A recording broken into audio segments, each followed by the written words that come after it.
Hi, everybody. I'm Candid Frank Stanisci, and you are watching Candid Frank Live CFL Talk. And of course, welcome to the Spanglish World Network on Zingo TV, channel 249 and 50. Please remember to download the Zingo TV app at the respective app stores for iOS and Android devices. While you download the app, make sure you rate and leave a comment. Both apps are absolutely free. Zingo TV is available on Google, Chromecast, Amazon Fire, Fire TV sticks, Roku sticks, and also on all smart TVs 2016 forward. Now on CFL Talk, Sportsnet's David Morassutti. David, welcome to the program. Hi, are we supposed to talk like this? Hi, how are you doing? Good. We can if you'd like. I'm doing fine. We have ourselves the off season well underway, and by well underway I mean we're in the area where some free agents are available for teams to sign. Um, I gotta say, it used to be, and I don't know if I missed it. It used to be that free agency waited till February, but we're getting players signing now here in December. Help me understand that. When did it change? Yeah, I mean, so here's the thing: when you do any sort of free agency, one thing let's talk with the Argos and Kevin Brown. Like, Yeah. I don't know if Kevin Brown was ever released, so I'm gonna quickly. Yeah, okay. So Kevin Brown was released by Edmonton. So he was free and cleared us out. He was released. Oh, when was he released? He must have been released earlier in the year.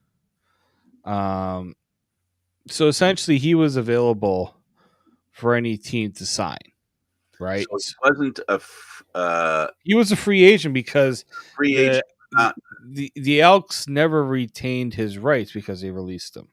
right. So he gets to the Argos because he's somebody out there free with no obligation to any team whatsoever. Now, Yeah. the Argos sign him, and this reminds me of the original Javon Leake signing. This reminds me of our, um, Gary's signing. These are signings that players that they really didn't have to compete to get, if you know what I mean, and yet or compete that much to get. They've been very successful in these kinds of players. Yeah, I mean, look, there's a reason why AJ Ouellette right now. I mean, AJ Ouellette's a good player. I'm not going to say it's all the Argos, but the Argos gave him that opportunity, right? He earned his opportunity because, um, you know, the Argos felt like he had a good, a good showing, right? With them, he almost didn't have a job. Also, let's not forget, he almost didn't have a job when the Argos cut him, right, and put him on the practice roster. So just to clarify, Kevin Brown was with the Elks, but he was on their practice roster. Anyone on a practice roster is free reign. And that's also during the season. Yeah, so he was demoted to the practice roster, and I'm assuming at some point he was either released or because he was on a practice roster, those players are free and clear for anyone to sign. Right. So this is, yeah, I mean, look, he's averaged over 6 yards a carry in his career in the CFL. He's had 1,000 yards in the CFL before. And, the Elks actually have a really good running back room. We remember, obviously, Justin Rankin came in. He's the reason why Kevin Brown got demoted. Javon Leake showed that he's more than just a returner, that he can also run with the football. Kevin Brown, it was a numbers game, right? He kind of lost out there, but 5.2 yards averaged through 12 games, over 100 carries, 6.1 average yards in 186 carries, over 1,100 yards last year. Toronto, I think, saw an opportunity there to get a player who maybe They felt was undervalued. If you get him with our offensive line, he should be really good. And frankly, and look, this is the business of the CFL nowadays. Likely costs less than what it would have taken to bring back Kadeem Carey. Not to say that Kevin Brown is better than Kadeem Carey.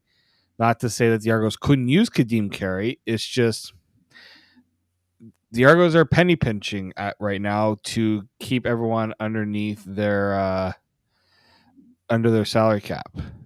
Well, they're spending the money they can, not the money they can't. I mean, teams in the CFL, because the cap is kind of soft, and by soft I mean you can go over the cap without any problem until the end of the season, and then you end up paying the piper based on how far you were over the cap, based on how much you should have spent during the season.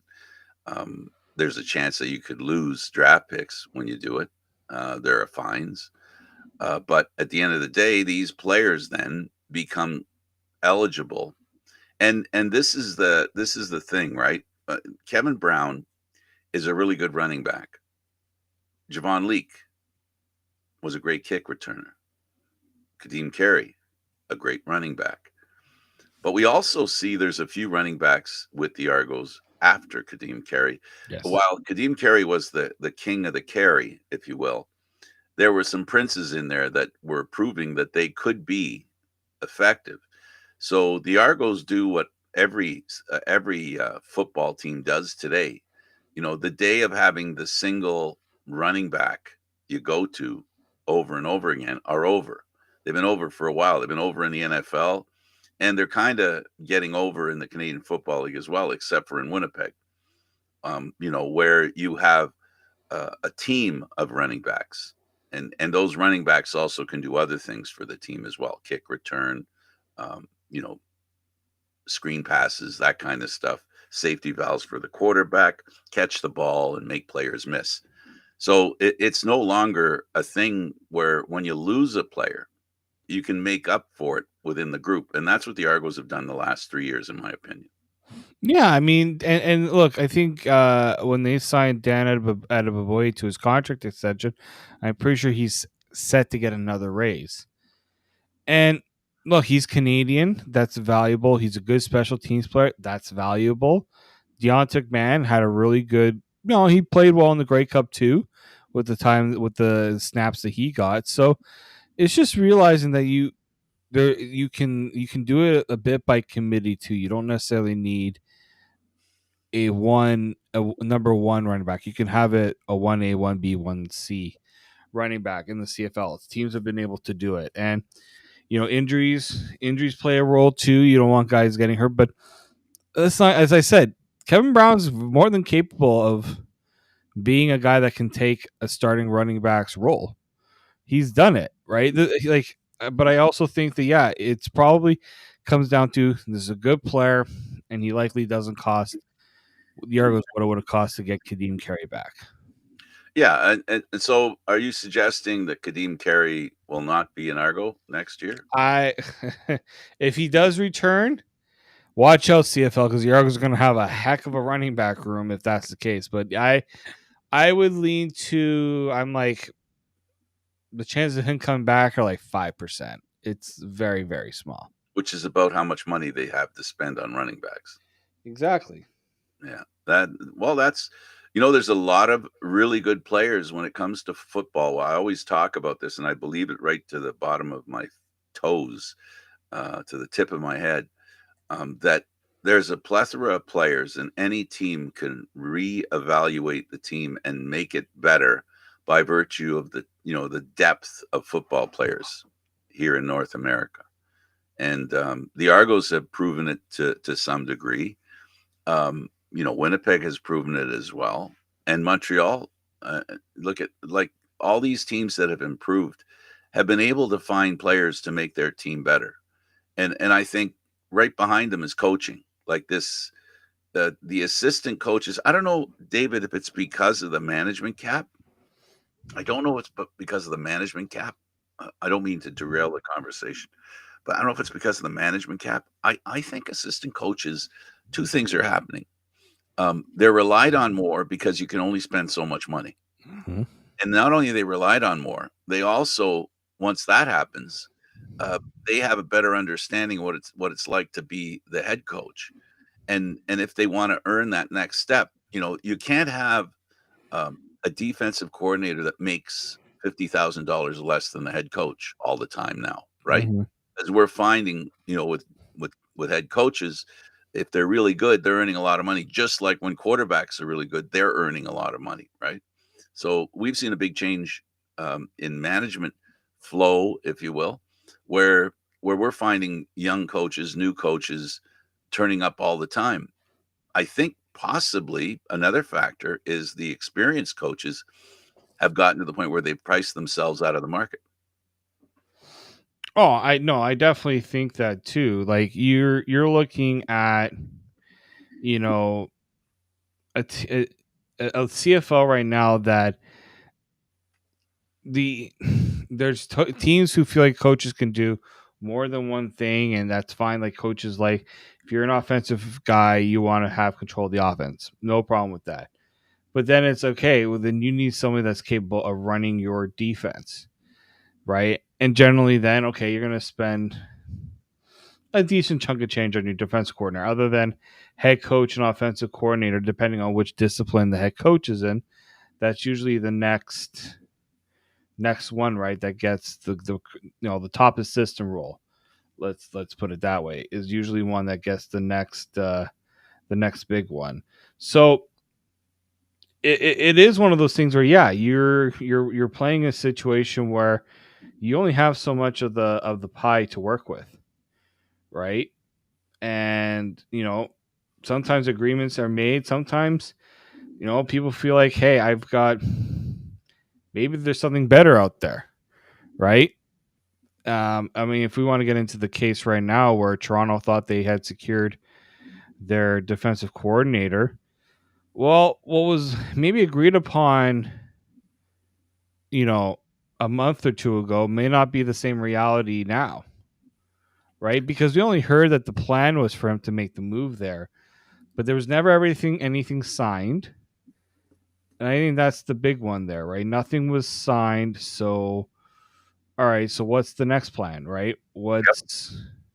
And Hamilton constantly has done over the years. The way they've strengthened their team has been always a consideration, weakening the Argos or the opposition. I don't know if that's a good plan. When you're taking people that you're not really considering specifically about what they can bring to the team, and you're just doing basically a financial calculation based on how do we hurt the other team, if that's what this is.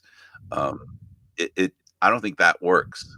I think it's really important that you keep your eye, and I like when the organizations just figure out what to do, and I think at times some teams, some organizations don't want anybody from another organization.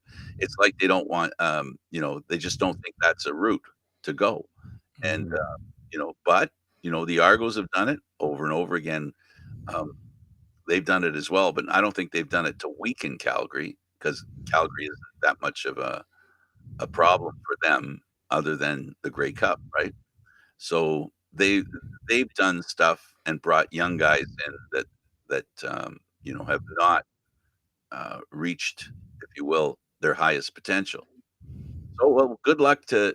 I said I mentioned on the last show, and I've mentioned all year that the thing that the Hamilton Tiger Cats have to do, have to figure out their defense. And David, I think this is the guy they think will help figure it out. Yeah, I mean that's been Hamilton's defense hasn't been good really since Steinar was coach, right? And it's but at the same time, the league changes, league adapts, offenses adapt, coach defenses have to adapt, and so Washington wasn't. I think it was Washington was the defensive coordinator for Hamilton. He wasn't Scott Milanovich's guy. This might also be more so Scott Milanovich seeing an opportunity to grab a guy as well. Right. And it's going to be his team more and more, right? Mm-hmm. And the other thing about the coach that you mentioned, and I know, uh, I hope some people understood or read between the lines of what you were saying. One of the ways to save money is when a head coach. This is the knife's edge, right? When the head coach takes on more responsibility, there's a danger to that because it's a two-edged sword. You can end up taking on too much responsibility. If we look at the Argos and the way their management tree works, they don't really have per se a general manager. It's pinball, but we all know he's not a player guy, right? We don't, he's not a guy that has all these connections for players across North America. We know they have a guy that does that, but he's not their general manager. He's basically their guy that looks for talent and Mm. makes connections, right? So then that offers an opportunity for Dinwiddie to consider being more involved. Now, in that case, the way it looks to me from that's the way that worked for him, is that he was in a position, they gave him a little bit of responsibility unofficially, and he's been taking that responsibility, and he's been growing into that sort of general manager kind of impact on the team. Mm-hmm.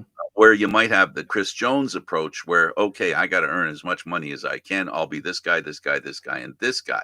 But it doesn't necessarily work because there's no flow, there's no plan, there's no growth into that in that way of doing things.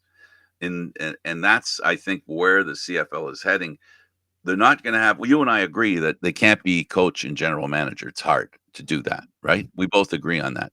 But you can be side-ish, you can be kind of, GM, and as long as you don't have to give the title of GM. That's who I think Dinwiddie is. Ryan Dinwiddie's the guy who wants to be a GM, but he doesn't care about the title. He can get the money without getting the title. You know what I'm saying? Yeah, no, for sure. But like even like Chris Jones, I don't even know if it's really. I wouldn't call it money. I think I just call it control, right? Having the ability to say have everything kind of set. I want to be the one running the show, similar to Dave Dickinson, right? I want to be the one running the show. Orlando Steinauer had that same power too, and then that slowly became, It yeah, doesn't no, work. that's not It doesn't work.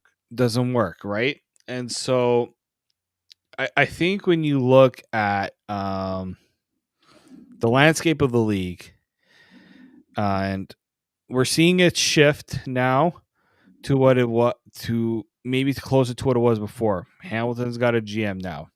Edmonton's got a traditional GM.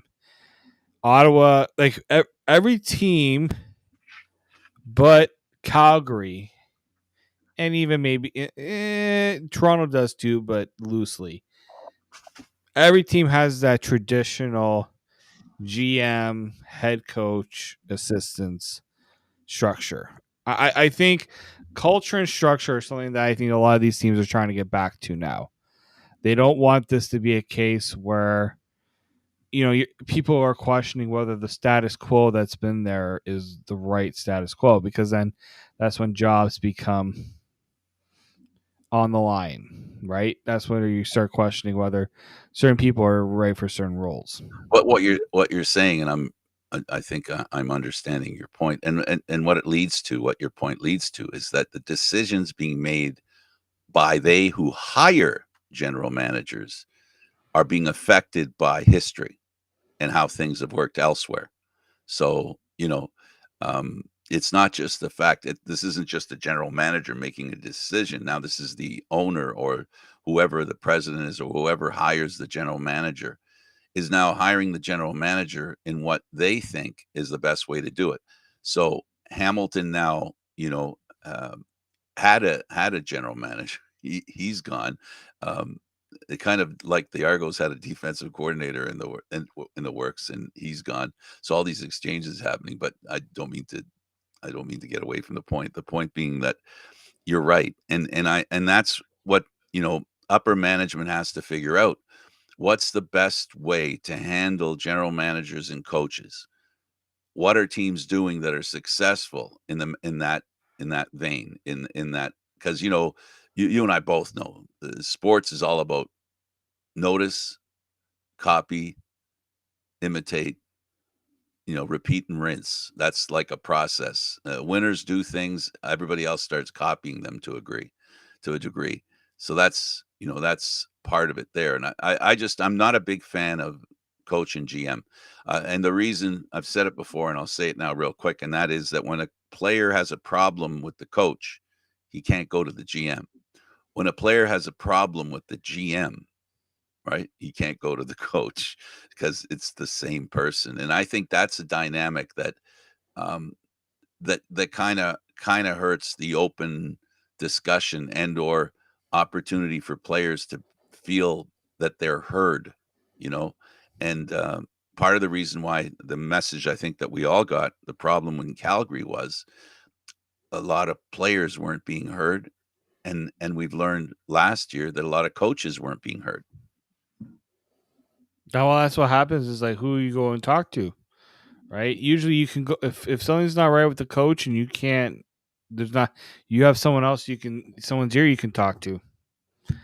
That's That's what happens though. It's just like how do we how do you toe that line? It's not easy. Not easy at all. absolutely. The Stamps are putting together their coaching staff. Um, there's, I see here, um, you know, they're starting to flesh out they've probably got the most work to do to build their coaching staff. So they have lots of time to do it. I'm not suggesting they should be in a hurry, but if they want candidates that they think are at the top of the list, uh, they're going to have to start moving and making it happen if they haven't made it till now. Yeah. So we'll see. I mean, Calgary's unveiled a new coaching staff, right? 6 new coaches, including the Dickinson brothers, reuniting to coach together again. We'll see if maybe it's just some of those coaches were in Calgary for a long time. We're talking over 10 years, 15 years for some. Yeah, yeah. Maybe it's just new voices they felt new voices were needed, but we'll see if the old voice will take in what the new voices have to say as well. Yeah, absolutely. What do you think of Javon Leake going back to Edmonton? It makes sense. I think he realizes his value and what they do there. And yeah, I know I'm sure the head coach who spent how many years as a special teams coach wanted to make sure that he didn't have to worry about trying to find a new kick returner too, right? So he, with all things all things said, he had a really good year last year. I'm sure the 2 years helped seal that deal for him, right? Because sometimes they only get 1-year deals. These guys, a 2-year deal that makes it a little more appetizing to return. And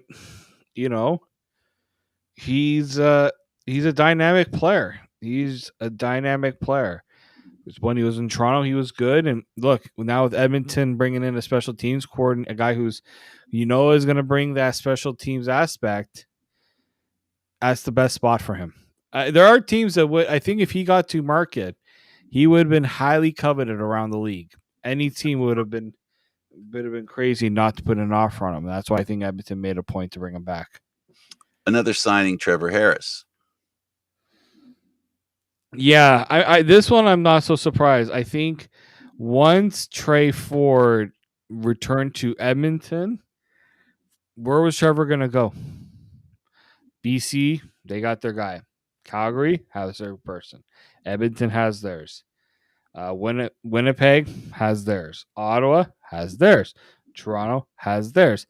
As we come and go with these teams, you know what? Like Saskatchewan, I know it was disappointing the way that their season ended, but they're right there. They were within a win of a Grey Cup. So I think he feels that, take a little. I think he probably took a little less money to return to. Let's try to build a team that can compete for a Grey Cup. It's not going to get easy. The West is tough. It always has been. But I think teams in the West see a hole. they see a little bit of a window. I am wondering. Yeah. Well, as far as I'm concerned, Harris is one of those quarterbacks that just needs a break, a situation that works. So that He's what only been to what, one Grey Cup in his career?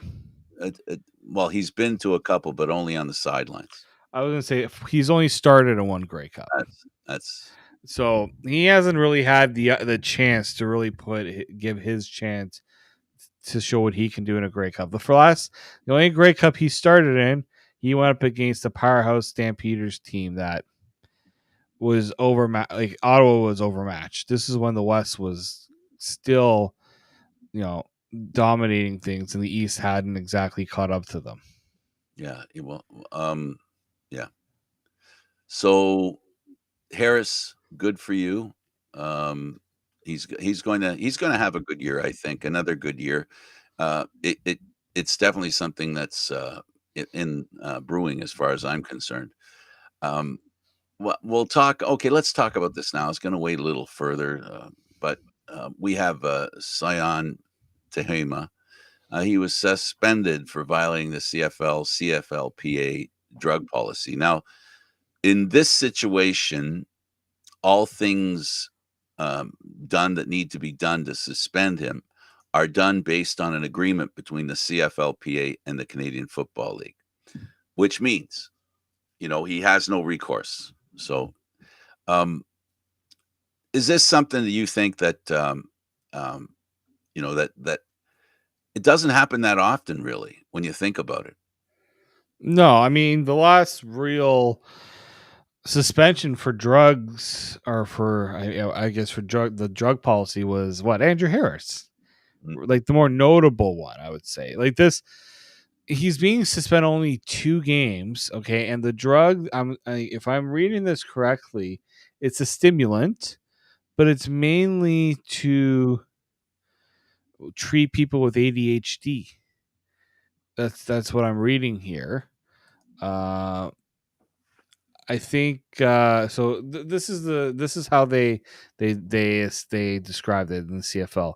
Players who test positive or fail to provide a sample receive a 2-game suspension for a first violation, a 9-game suspension for the second, and a year suspension for the third, and a lifetime ban for the fourth.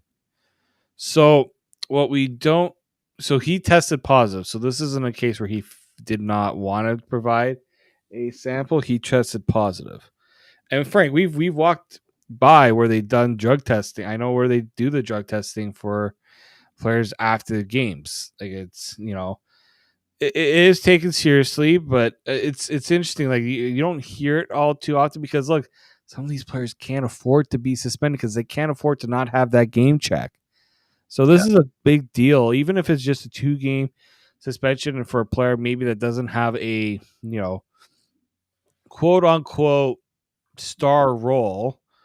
I mean, he did play all 18 games. He had 36 tackles, 7 sacks. Like, this is a player that maybe not everyone knows about, but still someone that had produced quite nicely for BC. And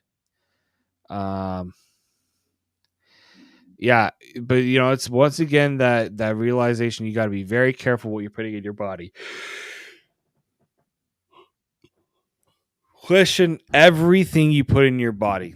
Any supplement, any pills, any medication, talk to somebody who can tell you whether it is okay or not to take. Absolutely. So we have free agents to talk about. We talked last week a little bit about Jalen Philpott. He's a guy that would love the chance to prove that his twin is not the only one that can do what he does. He's still.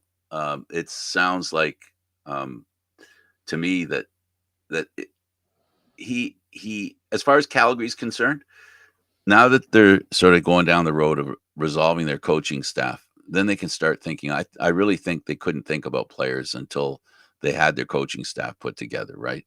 Because as much as the head coach is the GM, he still needs input from his coaches. Yes. Right. Oh, for sure. Right. Like, how are you going to use this player? Right. and things like that.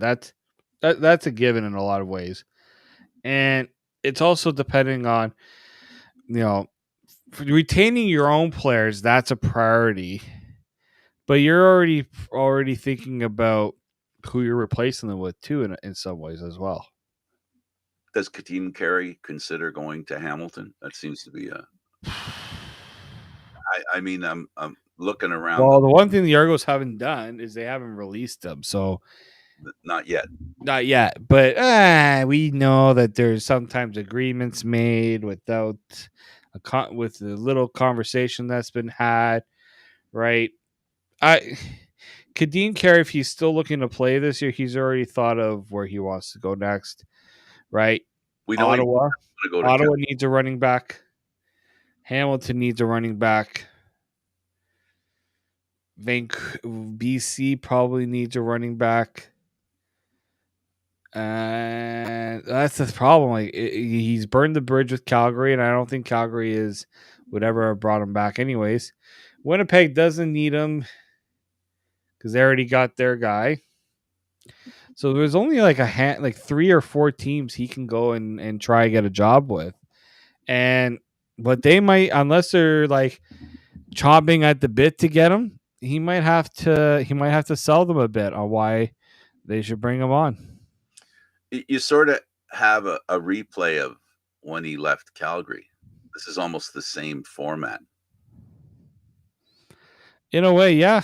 I mean, it doesn't sound like he's going to, he's going to basically wait it out, maybe for the same reasons. I'm not in his head, so I can't tell you why he waited to the last minute. Well, I'd be very curious to see the other teams, how teams navigate their running back position. The ones I think that would need one. Some teams might just feel they can't afford it, and he might have to. That might be a tough reality, right? It's a tough reality for running backs because they're a very undervalued position. And there's really not much they could do about it sometimes, right? They just kind of have to go with the flow and what's available for them. Yeah, and we both agree that this guy is a stud. Any team that picks him up is getting a really good running back that can really affect the game. Oh yeah, there's no doubt. This is the thing. I think what people are maybe misconstruing is he's not a bad running back. Heck no. He was within. He was going toe to toe with the top rushers and the running backs in the league on a team that spread out the running game. Yeah, right. He was, he still had to share his touches. He didn't get anywhere close to the workload that Brady Oliveira got, right? And Right. so I do think that should be something that teams consider. Now, some teams might be like, well, we have to sign another guy just to make sure that we have 2 options, right? And so those are all going to play into what teams will decide to do when it comes to the running back position. But yeah, he might. Toronto was very quick to sign him too. Like they didn't wait too long. I think it was right after AJ Ouellette left that it wasn't too long after that Carey signed. But yeah, you mentioned like how much will teams be able to afford it? That's going to be the big question. That's a big question. And thanks for the CFL with these lists of free agents. Then we've got Deshaun Amos here. Mm-hmm. He, for me, David, he's a guy I think whose ceiling has really opened up this year, in my opinion. This guy's gonna. I don't know if he's gonna get a contract, even if a contract that he gets is relatively due to the way he played this year. I think he's going to be an even better player. I think this guy's going to. I think he's going to get even better, and he was pretty good this year. A lot of interceptions, a couple of pick sixes, Mm-hmm. and game changer. He's a game changer, and those guys are, they're well liked. They're highly scouted and highly touted, highly coveted, and I mean, if we're reading the rumors correctly, it looks like the Argos co-defensive coordinator that also dealt with the secondary, is heading to Ottawa. With Ottawa, right? You see how coaches recruit guys that they've worked with.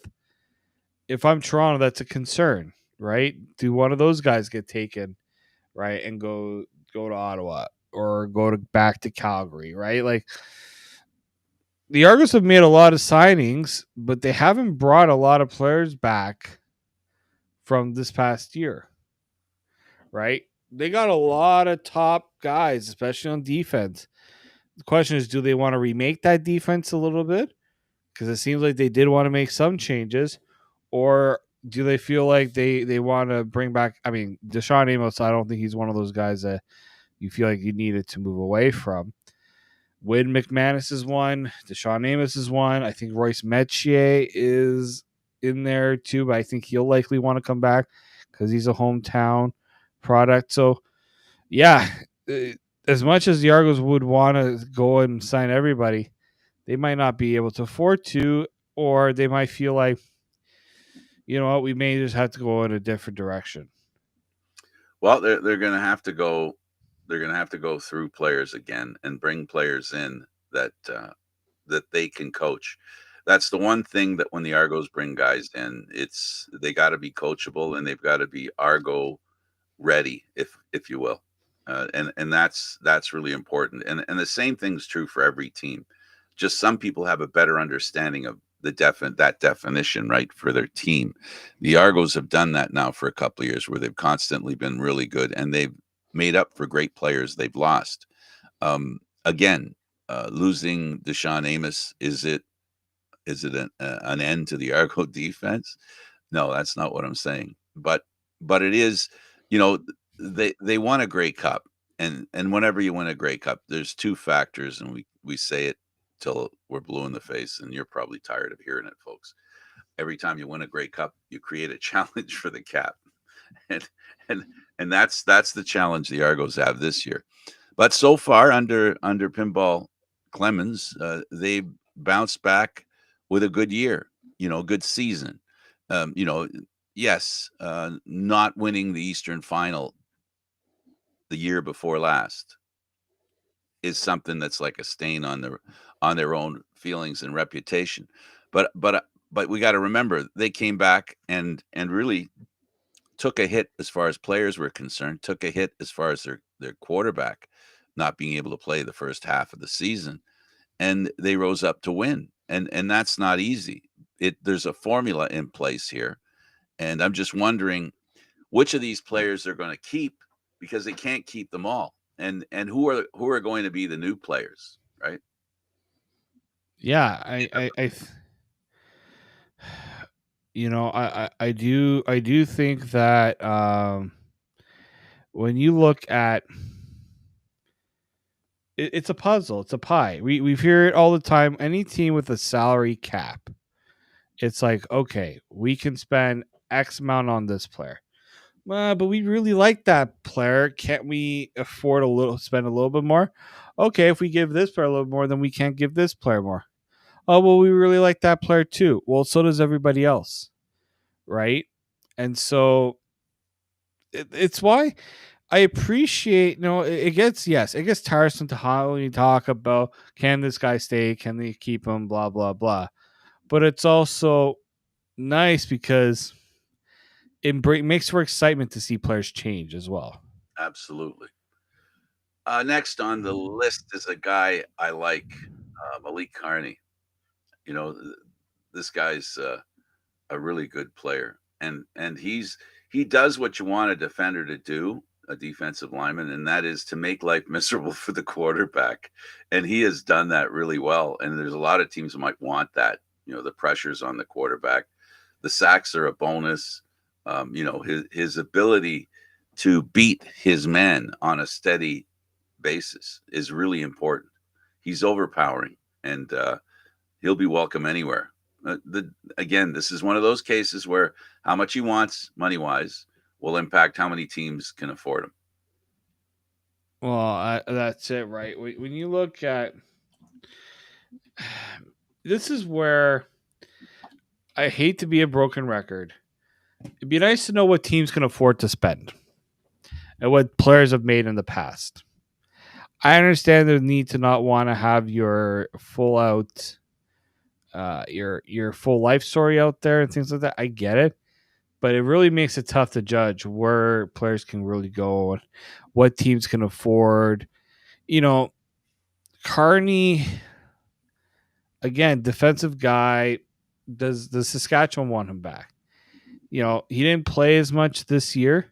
He was hurt 13 games versus 17 he had a year before. And yet his numbers were still pretty solid.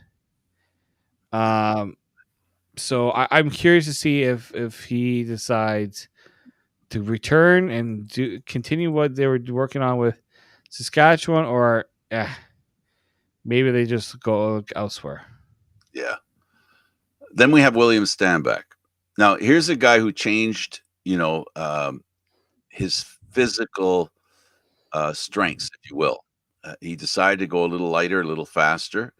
I think he had that adjustment period in that year when he was playing, when he come back from the injury with this new idea and this new body. It didn't work for him really well at the beginning of the year, but then once the Grey Cup came and the team put him in a position to be successful, he answered the call and they won a Grey Cup. Now in British Columbia, BC, too much went wrong there that you couldn't point the finger at him, or he wasn't highlighted as much as he could have been on a team whose offense worked efficiently, if you understand what I'm saying. He's a guy that a bull runs over players, the Willette type guy. Well, actually, the Willette was the Stanback kind of guy when he went to the Argos, right? That's sort of the mold that he fit. I like this guy. He's a good player, a really good player, and I can see a team. This is the same thing with Kadeem Carey, right? This is a guy that can carry the rock for you a lot of the time. Well, remember in Montreal, they didn't want to use him too much, and they wanted to save his legs for the playoffs. He had a really good, productive year in BC, but at times the offense was a bit up and down, right, with the injuries, changing of quarterbacks, and things like that. Now he also wanted to play as Vernon Adams Jr. Does that change his approach too? Does he go Does he take a little less and maybe see if Calgary's a fit for him? Right? You get worried about where the legs are with him. He's 30 years old. 30-year-old running backs should and, still be okay. and the type of running back he is? He's a contact runner, right? He's a guy that he welcomes contact. Mm-hmm. That's something that can wear a body down, I think. Yeah, so he's he's one of the free agents that a team might just turn around and say, this might work. The next guy is Michael Wakefield. Now, this is a guy I think that's a sleeper in this free agency draft. I don't know about you. He's another guy that I think has more ceiling to offer. Yeah, I mean, Ottawa has always had a really good defensive line.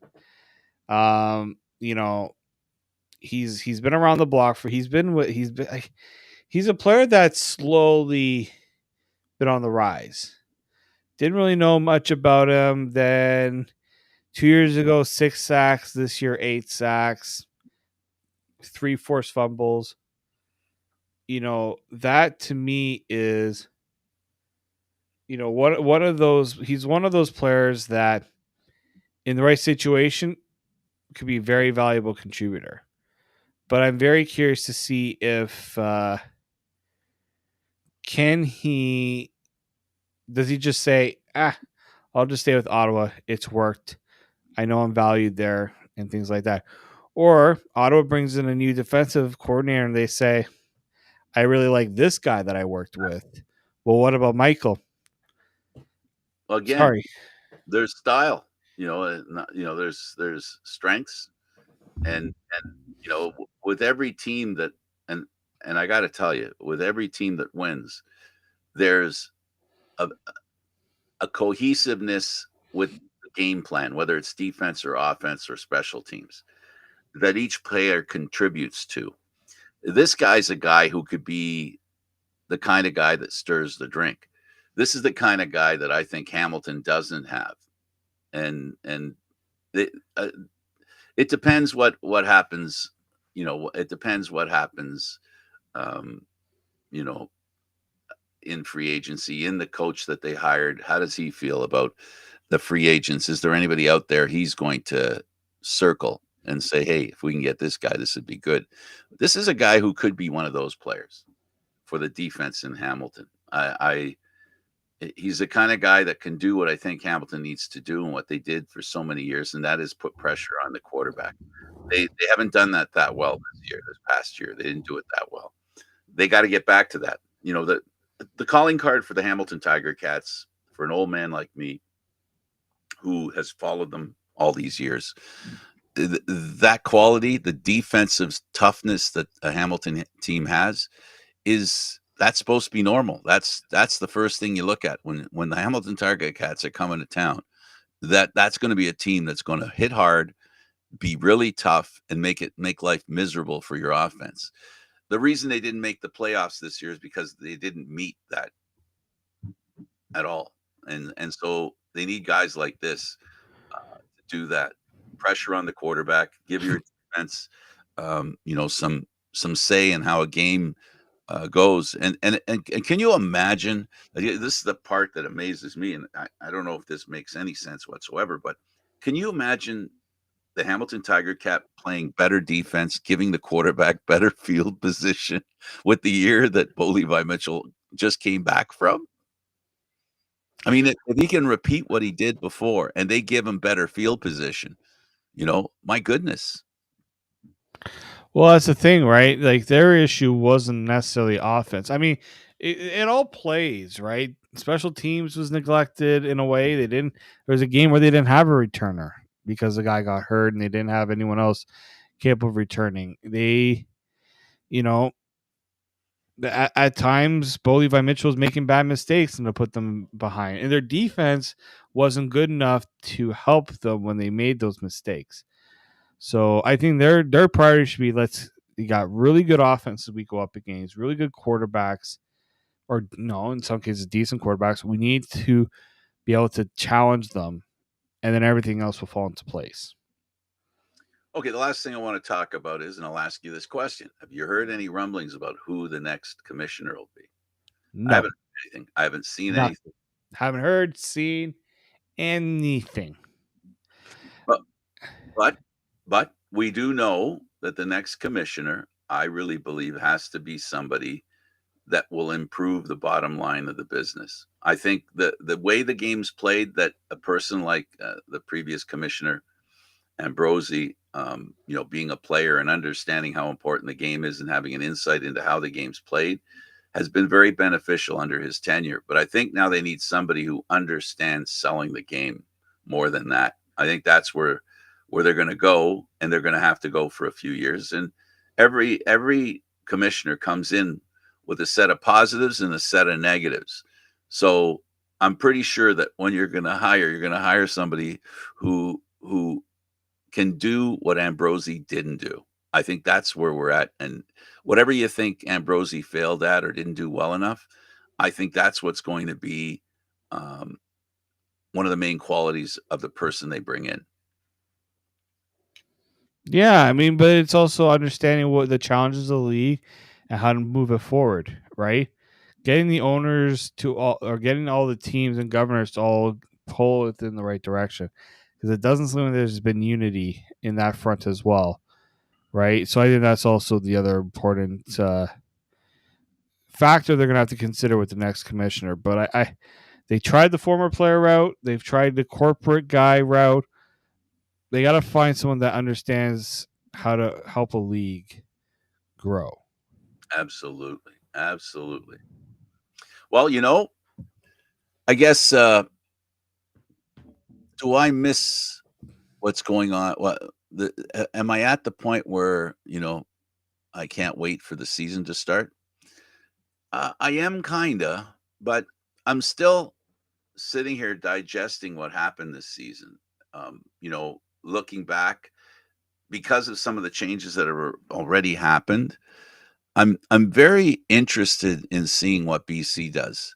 Like the off season, I think if I were to pick two teams, it's funny, coincidental, really. The two teams that I think haven't established themselves in a way that they shouldn't have the most work to do, not necessarily from the position they finished, but more from basically how the team played and if it wants to be a champion, are the two cat teams, the Tiger Cats and the Lions. Yeah. Both Two to teams. me, those are the two teams that have the most work to do. Most work and most disappointing rebounds that they want to get past as well. Yeah, and it's ironic, but you have one that if you would have known that the quarterback for Hamilton and the quarterback for BC, you would have thought the reverse was true for the quarterback in those two teams. Both those teams didn't come away the way people thought they would. Hamilton, outstanding quarterbacking, and BC not so much. Yeah. So I think what's in the cards there is where they got to work, and that is BC's defense is okay, but their offense, they need to straighten it out. On the other hand, the opposite is true in Hamilton, where the defense has to pick up. They got to pick up some. They got to pick up. So we'll see how that works for them. Last word to you. Yeah, we'll see. We'll see how around Christmas time, maybe things take a little bit of a snooze, but we'll see how it picks up in the new year. I think in the new year you're going to see a lot more happen. I think you know what, because Christmas is Wednesday. I think maybe we can. No, wait, it's Christmas Eve is Wednesday. No, Christmas Eve is Tuesday. Is okay. So the whole thing that I'm saying is maybe we won't do a show on Monday, folks. Don't look forward. Take some time off. David and I are going to take some time off. We're going to do some Christmas shopping, and because we're going to need every second. Because I don't know about him, but I wait till the last minute. I try not to, but I can't help it sometimes. Well, thanks for doing this, David. I really appreciate you. And the official Merry Christmas on or Happy Holidays. I'm not really an aficionado for either, as it has to be. But you know what? I like saying Merry Christmas. I've said it all my life, and I might as well, continue, if you will. Thanks for doing this. No problem. We'll see you guys on January 6th. Absolutely. Okay. I'm Frank Stanisci. He's David Morassutti. Thank you for watching CFL Talk, airing live on Mondays at 4 p.m. This show can also be heard on the Spanglish World Radio Network. For CFL Talk, news, entertainment, and other sports programming we offer, please check out SpanglishWorld.ca. Spanglish World. Watch it here, read it, download it, live it. Thanks for watching, everybody. Until next time. Merry Christmas and Happy